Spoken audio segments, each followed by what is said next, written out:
Welcome, everyone, to another episode of the Vitality Code podcast. I am solo today. My illustrious partner, Dr. Jason Farrah, is off in Vegas. He is training, though, Nick. He is not partying, or so he says. He is doing some in-body or in-mode. What did he tell me? He's doing an in-mode conference. It's a company in aesthetics, and they're doing some body contouring procedures. So Jason's stepping up his game a little bit. You know, he's a trained surgeon, so he's going to be going a little bit deeper of a dive into some of the more complex aesthetic procedures. Oh, yeah, that's awesome. Yeah, so it'd be cool. So it's just me and you, brother. Hey, there we go. Yeah, we're going to get this going. We've got some stuff that I want to go through today in the menopause, premenopause, perimenopause realm. And we're going to try to use the culmination of my Android self and the Apple world, which I understand you guys are in trouble as a ardent Android user who will never change. I love my green text. But you guys are in trouble this week, huh? Yeah, it's wild. I am, I'm all Apple across the board, always have been.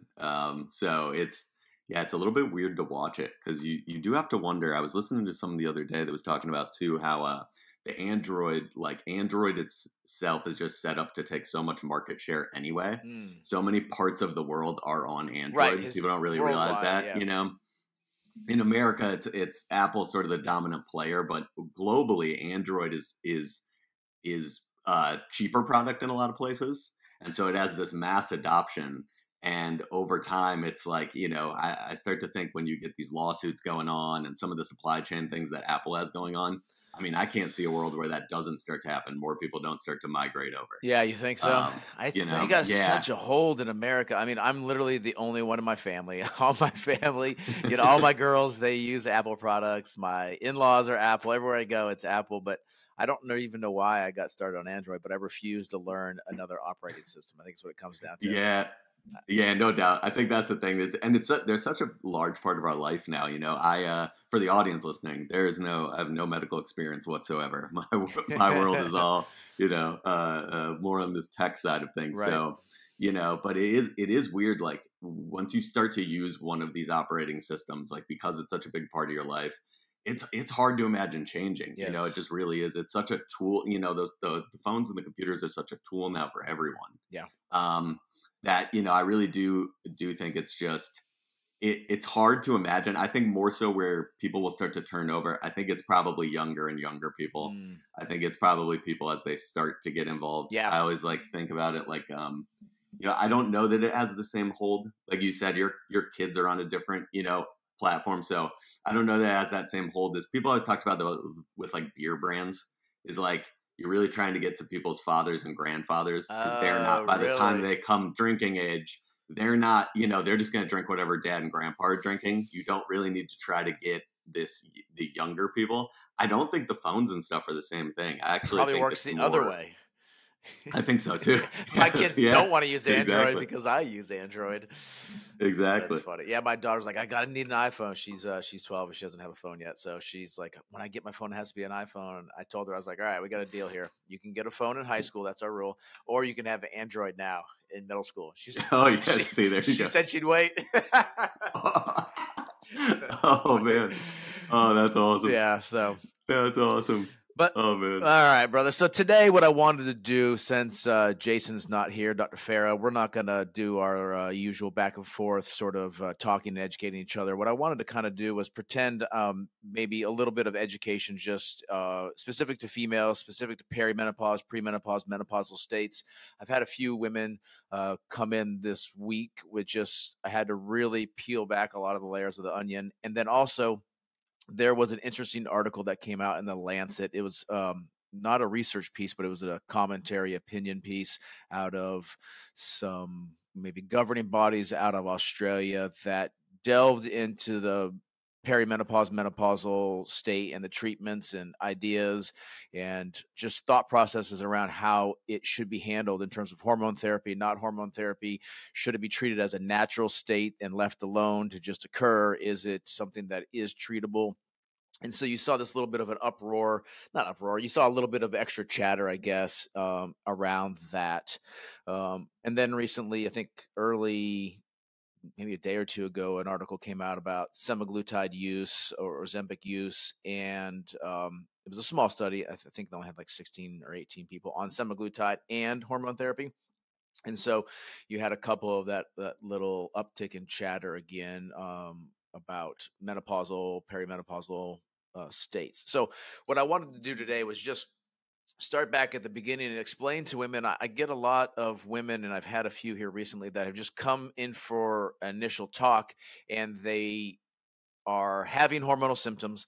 They are curious if other symptoms are also hormone related, and they've been told by a GP or a primary care or somebody that their numbers look fine, so they're not in this state. So I wanted to kind of clear that up a little bit. And so I drew this little on my little Android tablet. I drew my little diagram. This is actually what I draw for my patients, right? So I talk to them, and what we want to do is we're not going to rely on one chemical measure or the other, right? So we're not going to look at pure follicle stimulating hormone, your FSH, which gives us a good marker of where you are chemically in terms of menopause.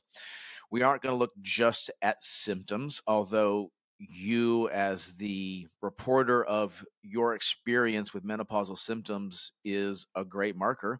And we aren't going to deal just with your hormone levels, which, again, another chemical marker that delves a little bit more specific to the symptoms, specifically your testosterone, your estrogen, and your progesterone levels, and how those relate to your menopausal state, but rather where that star sort of meets.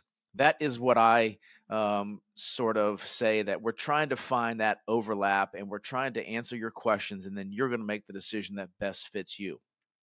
And what I mean by that is you could have hormone levels that appear on paper to be perfectly normal.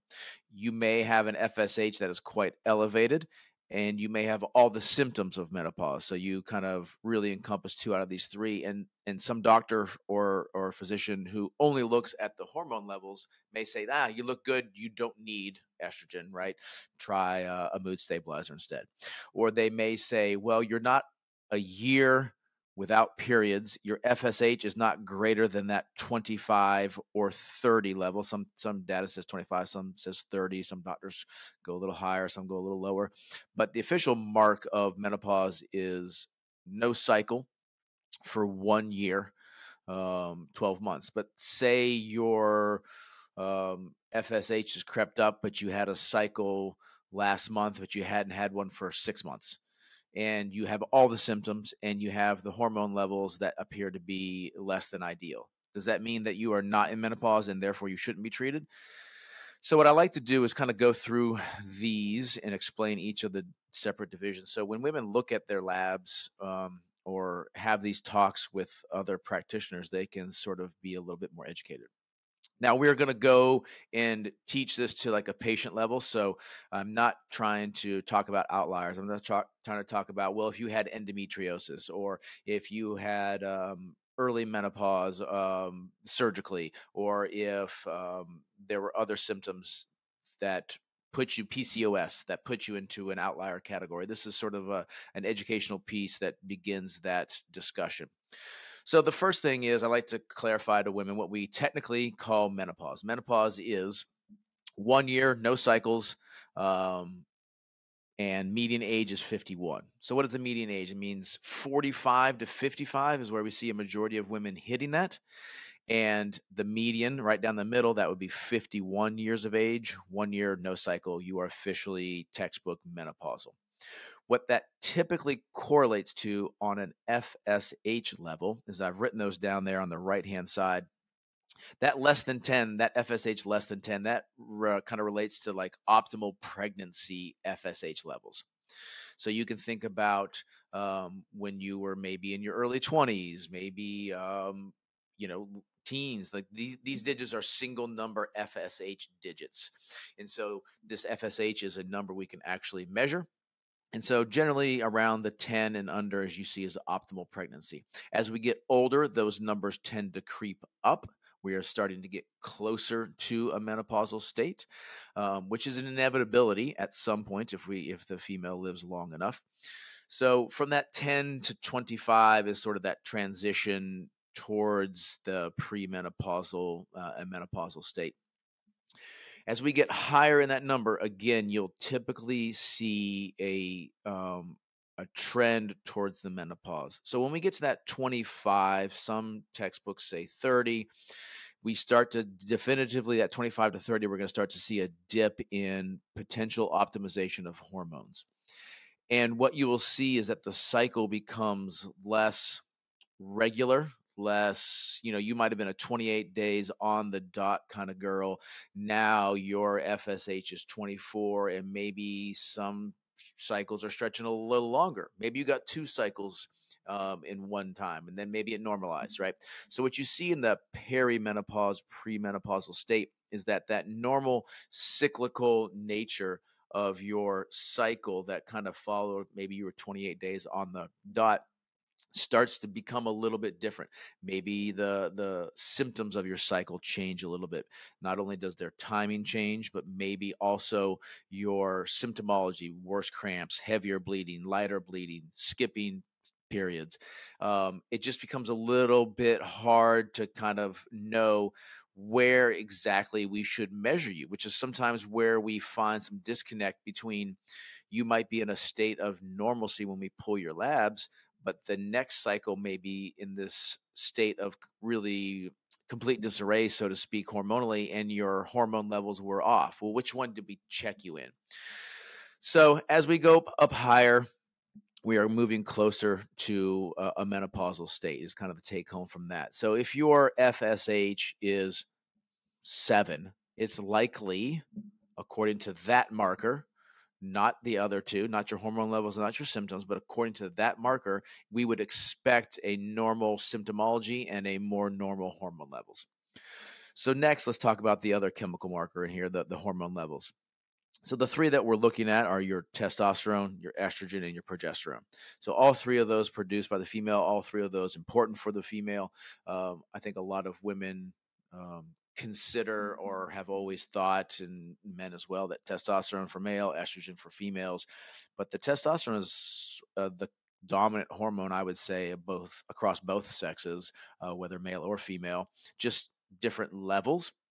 And you get less of a cyclical spike with that testosterone. So you don't have these numbers that may, like estrogen, that may go from 30 to 300, depending on whether they're in that follicular phase, ovulatory, or luteal phase of your cycle.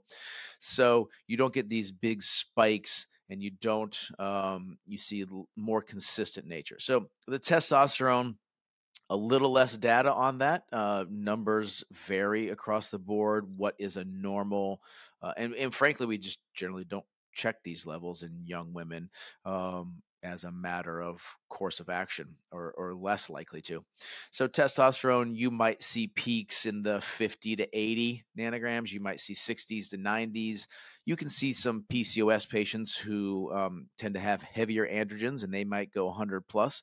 But most women I see, and we're all different, right? Someone may skew a little closer to the 40 to 60 range. Some may skew 50 to 80, 60 to 90. But these levels are what we would sort of, or what I would sort of consider like an optimal state, under 100 on that testosterone. Your estrogen, this one's a little bit different because, again, we're going to cycle in peaks and valleys much more commonly, or absolutely, during a woman's cycle. So depending on when we sort of pulled those labs, we might expect to see different levels, which is sometimes hard when you're doing a spot check. So we may pull an estrogen level and it could be 100. We may pull an estrogen level and it's 30, and those can both be normal depending on where you were in that cycle. So we would expect fluctuations on the order of 30 to 300, 50 to 500. I mean, all across the board. What helps me as a practitioner is knowing when. A lot of women, I find, track their cycles. And so not so much that they have to do it on a certain day, but maybe more specifically that we know what day they pulled it. And so then we can sort of expect typical levels. But we should see a robust estrogen. Um, there's some data out there when you get below the 50s, you start to have symptomology such as hormone related headaches, consistent levels below 50s, meaning we're not getting those spikes. We're going to start to potentially see some of the menopausal symptoms that we'll talk about.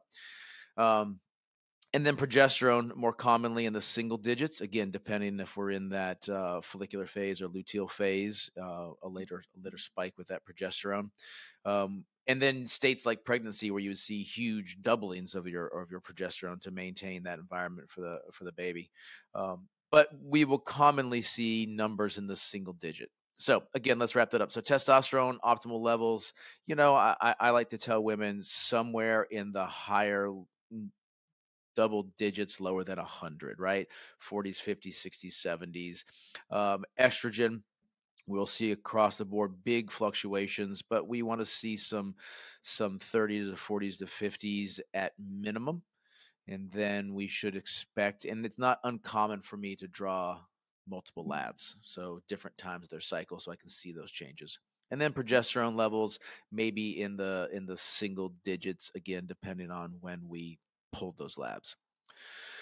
So we now have the chemical markers of our FSH. Again, as those elevate, we are getting closer to menopause. We think of less than 10 optimal for pregnancy, moving up to 25 in those menopausal states.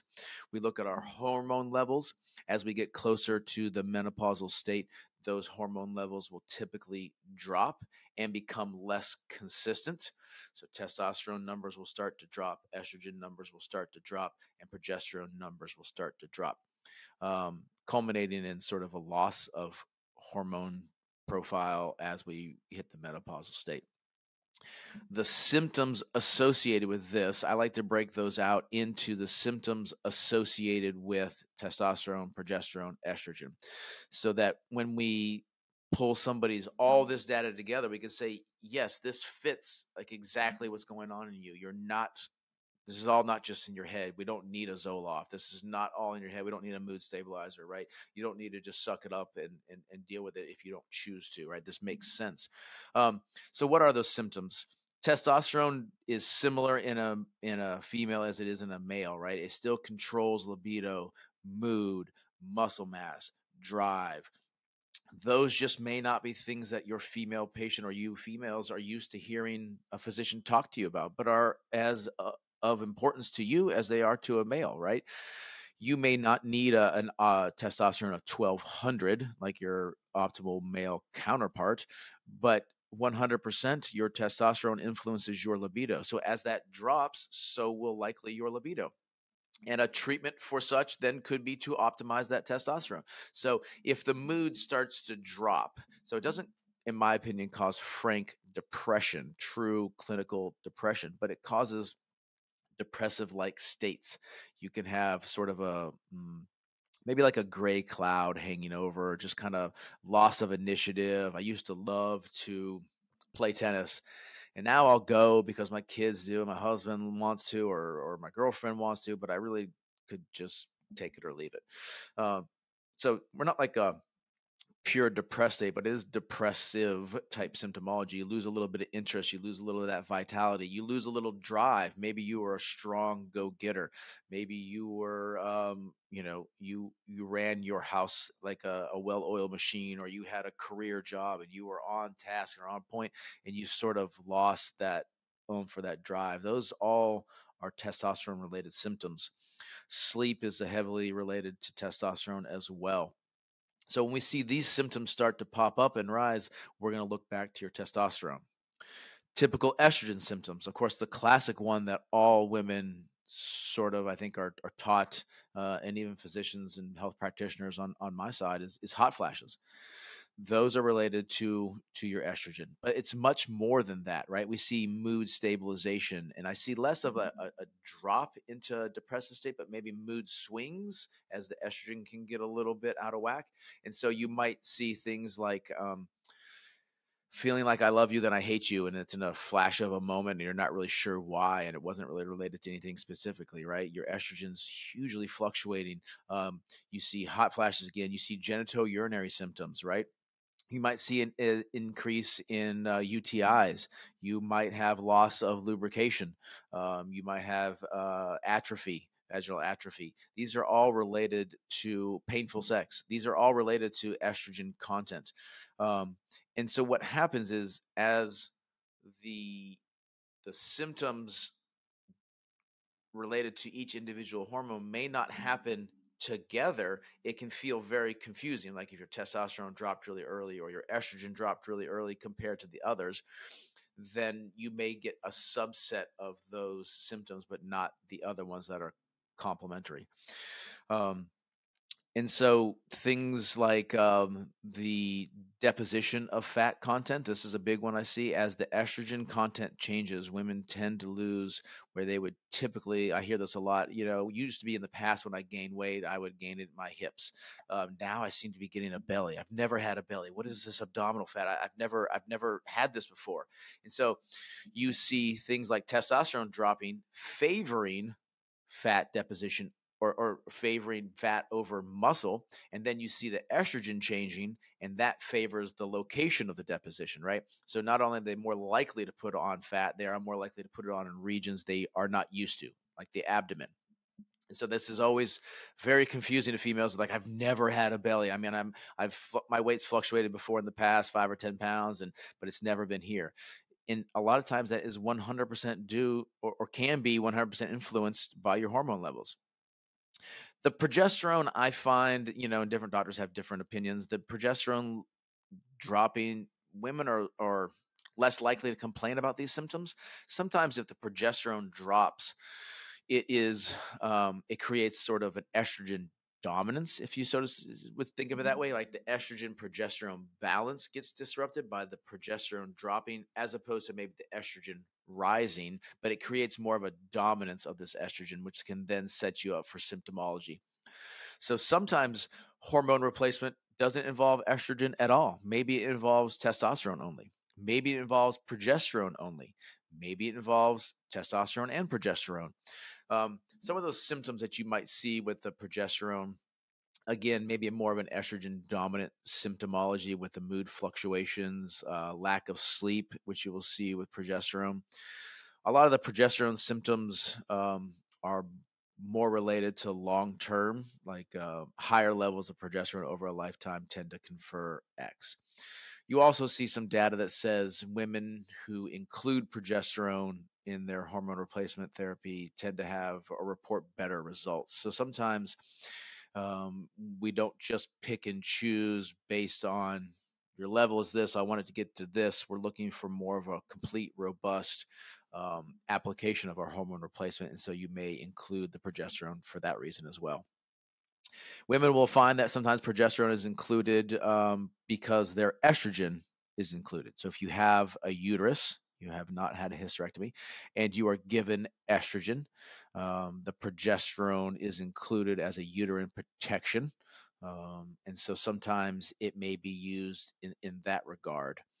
So the big ones, again, that I see in that symptom side, if we're talking about the testosterone, we're going to talk about drop in mood, drop in libido, drop in muscle mass, drop in vitality or drive or oomph or just enjoyment and positive outlook. That sort of unspoken, hard to characterize feeling where you just wake up and you slept good, you feel good, you're going to go conquer the day sort of thing. As we see drops in our estrogen, we're going to commonly see things like skin, hair, nails, genitourinary health, hot flashes, mood fluctuations, changes in deposition of fat to muscle that is favoring a non-typical deposition location that you're unused to. And then the progesterone, we see things like sleep disruption, we see again mood, and then we see things like creating an environment of estrogen dominance. So what I will do with a woman is I'll kind of go through that whole talk with them.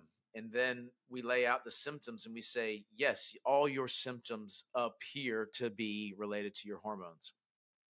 your FSH is 45, right? So you're definitely at a non-ideal FSH level. But say your estrogen or your testosterone is 30 and your estrogen seems to be good, but you're having all the symptoms, you're having all the FSH markers, then we may make the decision to go ahead and treat. It is the culmination of all three of those sides of it for me. There's even some doctors who say if you are of perimenopausal state, or sorry, perimenopausal age, you have the symptoms, we don't even need labs, we treat. Again, I think my brother, Dr. Jason, said this last time. It's not, or one of the podcasts that we did, we're not checking estrogen or hormones in general as a present or not present, right? It is a range. Just like men, we look at their testosterone, we say, yeah, you're suboptimal. You're at 300. You should be probably closer to 700 or 800. It's not a yes or a no. So a lot of times with the female hormones, I think sometimes it's almost a yes or a no as opposed to speaking in terms of optimal. So if you have hormone levels that are significantly dropping and the symptoms, that's usually the driver that brings the patient in, obviously, I think, right?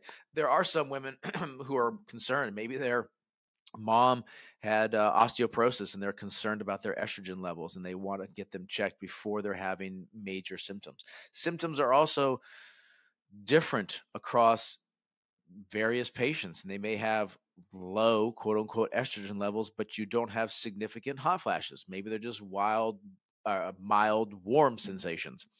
Um, but there are also objective things like bone health, heart health, brain health that are related to your hormone levels. So I'm seeing more and more women interested in those. But still, typically, it is the symptoms that are the driver. And we're looking at those others two to sort of not confirm your symptoms. I'm not saying, well, your FSH is 11, you shouldn't have any estrogen symptoms, therefore you can't be treated. It's to help the patient understand, to help dosing, to help our predictions of likelihood of success. That's another thing that I like to tell my patients is based on these numbers, based on your symptoms, and based on these hormone levels, I think you have a high, medium, or low chance of success. That doesn't necessarily mean you can't try it. It just gives you a better understanding of the decision making process, so that you can make the decision that best fits you. Some women just want to know, or how close to menopause are they? My mom was really early and I'm concerned I'm starting to get some of these symptoms. And in the end, they may not want to treat, or they may, but ultimately that is their decision and not necessarily mine. I'm here to inform you, help you make the best one for you, and guide you and avoid any common pitfalls, avoid any reasons why you should be extra concerned. Do you have endometriosis? That doesn't mean you can't do hormone replacement. It may change your risk reward ratio. It may change your decision making. It may change my dosing strategy or my monitoring strategy, but it doesn't rule you in or out.